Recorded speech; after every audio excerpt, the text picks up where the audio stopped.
We got jumped by the crips.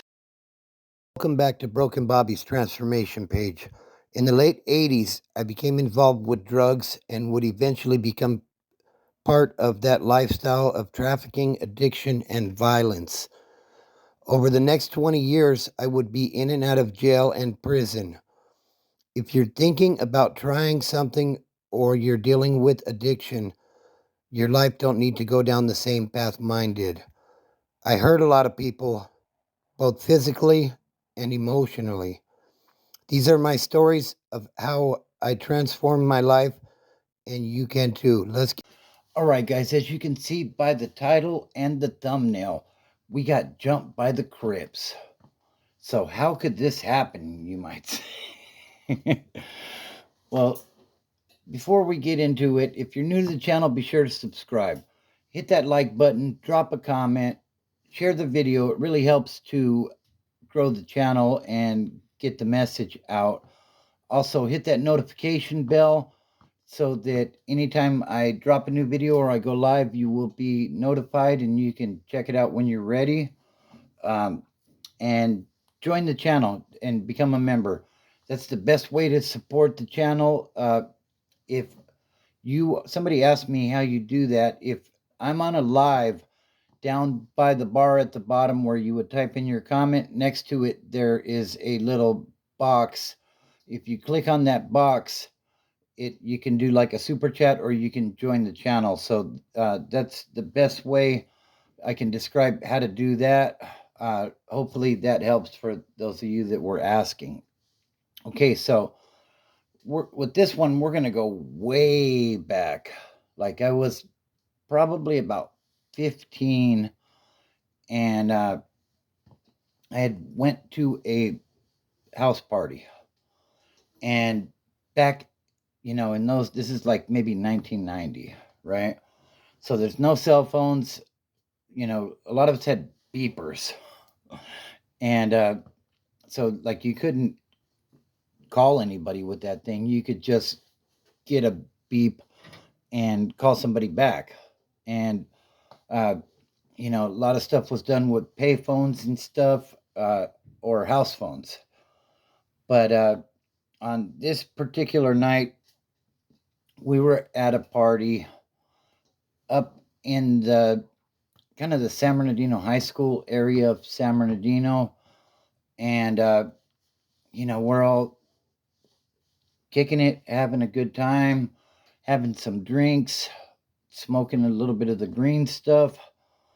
And like the green stuff was never really my deal, but on occasion, somebody had some, I might take a puff or two off of it.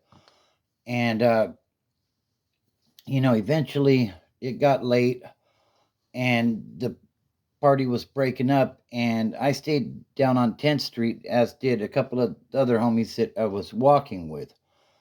And like in this time, like that was real common for us to, be heading home or, somewhere late at night, like 3 in the morning type of stuff. So there was four of us, and one of the guys that was with us had just been put on the neighborhood in San Bernardino. You guys know I don't really drop names of stuff like that, so you can figure it out though. The big gang in San Bernardino. So we're all 14, 15, 16-year olds. And, excuse me. So we're heading back towards the house. And, it's late at night, probably a Saturday night or something. I don't recall. This was a long time ago. But we were heading down, and the one little homie, he's gang banging on everybody that drives by or that will give him the time of day to gang bang on, because he just got put on the neighborhood. And what I would notice is when people got put on the neighborhood, the gang, like they took great pride in that and they wanted everybody to know. So we're coming down the street and there's these apartments where we knew there were Crips in those apartments, and shout out to the Crips. You know, uh, so we're walking down the street and we're approaching the apartments, and I didn't gangbang. Like I hung around some people that did, but that was never my thing. And as we're approaching, we see there's a couple guys out front, and the homie that had just got put on basically put it like, you know, I'm gonna bang on these fools. Nobody better run, type of thing. We're kids, and so we're making our approach. Right, there's a couple guys out there. He gang bangs on one. You know, like it's pretty equal numbers as far as how many are out there and how many we are. So he's like, whoop de whoop, I'm from whoop de whoop. Where are you guys from? Like we knew where those guys were from. And in my mind, I'm thinking this probably isn't going to end well. But like I said, the numbers were relatively even.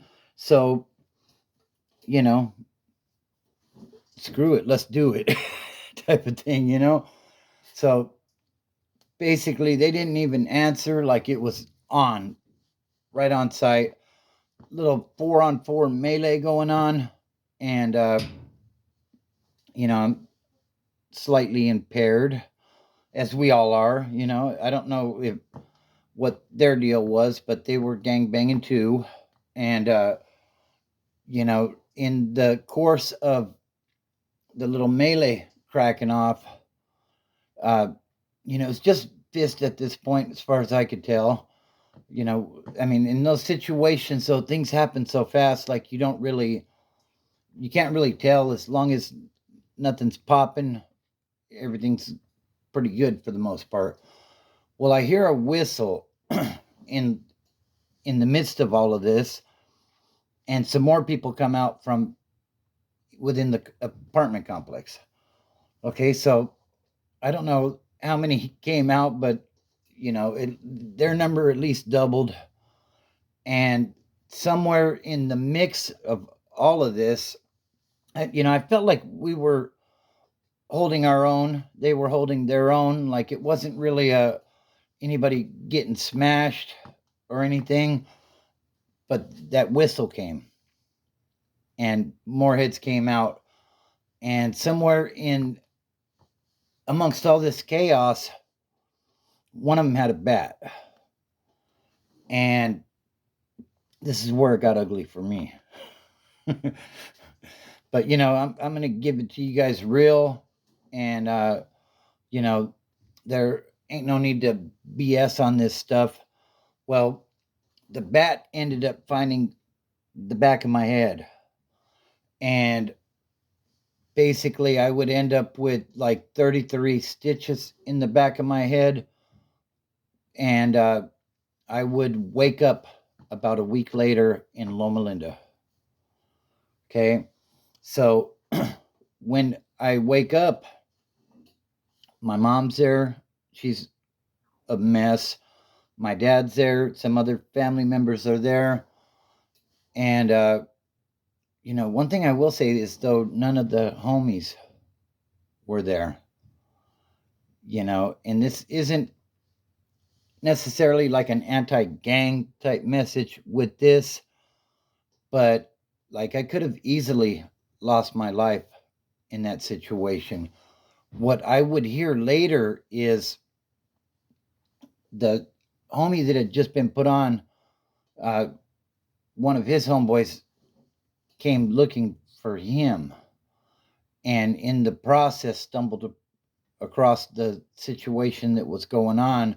I was laid out, puddle of blood kind of thing, and he would pull up and pop some shots off into the air, and they would scoop me up and take me to a hospital where they would stitch me up, and I would ultimately make my recovery. Um, so yeah, this was a really bad situation, but this is also a good message, I think, as far as sobriety and that stuff goes. I always talk about that we have to build a strong foundation around us because the people that we keep company with are who we are. And, you know, my choice of hanging with that crowd on that particular night almost cost me my life. And it's the same with, substances and alcohol, which were involved.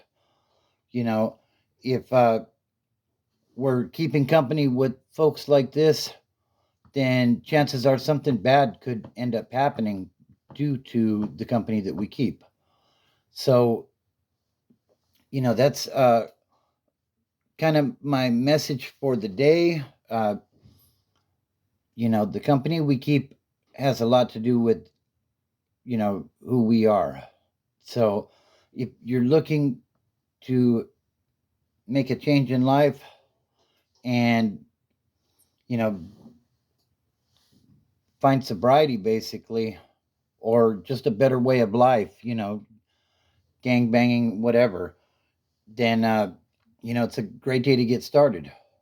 So, uh, I hope that, if you're looking to make a change, like I always say, try to find a meeting or something, or, maybe just start cutting off those bad influences that are around you because the company we keep says a lot about us.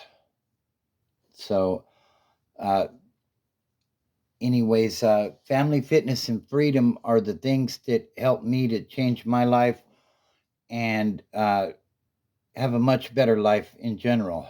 And they can help you as well.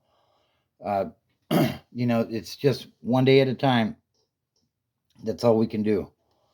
Um, so I hope everybody's having a great week.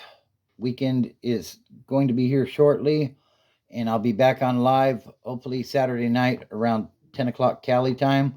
So I hope you'll join me for that. If you enjoy this sort of content, be sure to subscribe, hit that like button, hit the dislike button if you didn't like the story. Uh, but either way, drop a comment and let me know what you think.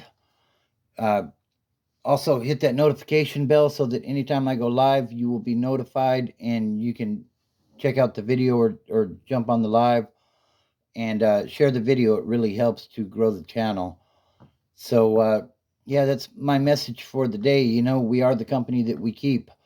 And if, like I said, that night could have ended a lot worse. Uh, but, it was a bad night to begin with. So, had I not gone to the party to begin with, it never would have happened. Had I not been keeping that sort of company that was actively gangbanging, that probably wouldn't have happened. I mean, we could have chosen another street to go down, but, the little homie was doing his thing, and who was I to stop him? But, anyways, so yeah, that's what it is. Uh, if you're new to sobriety, welcome. You can do this. If I could do it, you could do it.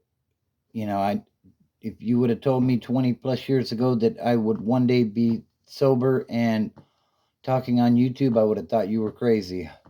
But here I am. So, uh, yeah, it's a great day to get started. You can do it. And don't look at the mountain, just start climbing.